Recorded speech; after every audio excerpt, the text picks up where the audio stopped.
Hey, it's Lemon. Welcome to the Backlogs. It's been a hot minute since we played some Salt and Sanctuary, so let's get back into it. But I don't have time to shake off the rust and learn how to play again, so instead, let's have something else play for us. Or several somethings, if we can manage it. That's right, today we're going to do a summoning spell only run. While I make Tony Montana here, let's go over the rules.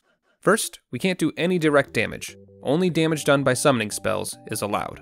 Second, we have to beat every boss in the game before leaving the island. And third, no cheating or exploits. With that all out of the way, let's get started. We load up the game, yell at the old man until he gives us a creed, then sprint our way up the beach. In fact, we're gonna sprint past pretty much everything until we can get a summoning spell. We skip past the sod night, roll on through the Village of Smiles, then make our way through the Watching Woods, grabbing a couple goodies along the way. Okay. We're also going to get the bright coral ring for that willpower boot. Okay. And after making our way into the Sunken Keep for a crystal moat ring, we've got a pretty decent ring setup. Is it perfect? No. But it's as good as we can get at the current time. After a little bit of trap grinding and purchasing a dagger from the blacksmith in the Village of Smiles, we head on back to the Bandits Pass Sanctuary where we give ourselves one level in willpower, which, in turn, lets me dagger flip into the Castle of Storms, where we can get some even easier trap grinding, if we need it. And now all we need to do is... well, shit. Unfortunately, I hate to say it, but that's the end of the run. You can't reach any of the summoning spells before hitting this brick wall. Jump. Ah well, every run can't be a winner. But, in the spirit of testing the limits of this game, I'm gonna change Rule 3 a little bit. No cheating or exploits, except for a single long jump. There we are. Wall jump brand acquired, moving on. We hop over the wall, make our way into the Red Hall of Cages, stop at the local liquor store for some mead, because why not? And then, despite numerous objections from several of the locals, we grab our first summoning spell, Flame Orbiters. Needless to say, we can't actually cast this spell yet. Apparently level 4 wizards aren't allowed to have any friends, so we do some trap grinding with our favorite Bronze Knight. And once we hit level 11 and get level 3 spells under our belt, voila! 4 new friends for us to play with. And I know just the place to play. As expected, the Sod Knight is a complete pushover with this spell. We don't have many points put into the magic stat just yet, but he's weak to fire, so it all works out.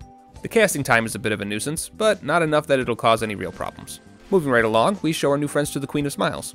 She's not nearly as weak to fire as the Sod Knight is, but as you can see, she's taking enough damage that we don't need to worry about mana consumption just yet. You'd love to see it. Let's keep this party going. The Mad Alchemist also believes in making your own friends, which is a bit problematic, but in the end, when it comes down to it, my friends are better. Let's just push on until we find ourselves a challenge, huh? Kraken Cyclops? No, not really, especially considering I can summon minions in midair. Makes dodging his attacks child's play. The False Jester? No challenge here either. With the few points I've put into magic at this point, he burns like well-dried kindling. The Worm. Surely the fire-breathing dragon will... Well shit, someone on this island has to give me a challenge. I still haven't used a mana potion, for God's sake. That said, I decided to go to the Dome of the Forgotten instead of down into the Red Hall again. Because while our damage output is pretty ridiculous all things considered, I'm a little iffy on the range of our Orbiter pals. Last time I checked, it was a real pain in the ass to try and hug the Tree of Men to death. So, rather than do that, we touched the Untouched Inquisitor instead. Religious zealots need love too. After that, I went on to the Third Lamb, hoping for another easy win, but while the body is willing, the mind is weak. Congratulations, Mrs. Lamb. You're officially the first boss that forced me to get a mana pot. With that minor inconvenience taken care of, it's only a matter of time before the lamb burns like all the rest. You know, these Orbiter pals are great and all, but I think it's time we branched out a bit, don't you? Made some new friends, tried some new things. Where does one need to go to find hot singles near you? The Ruined Temple? That's not near me. That's not near me at all. Oh crap, guess we don't have much of a choice.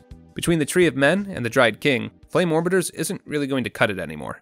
After hopping over and then skipping down into the bottom of the ziggurat, we go up against the Bloodless Prince. He's got a lot of health. Thankfully, I've got a lot of patience. And between his slow speed and girthy hitboxes, Big Man goes down just like all the rest. And after going down, up, and around a bit, we find our new friend. Everyone, meet Lightning Pod.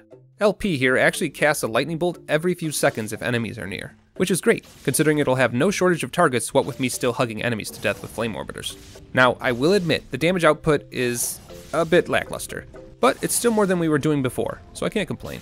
With the Dried King out of the way, it's time to move on to the Tree of Men. Between my two spells, the Hanged Men don't stand much of a chance, and the tree itself can't get a break from our constant DPS either. Without much fuss or muss, we can move on. You know, it is kind of nice just having a little buddy who follows me around. Makes my journey a little less lonesome, and he's gone.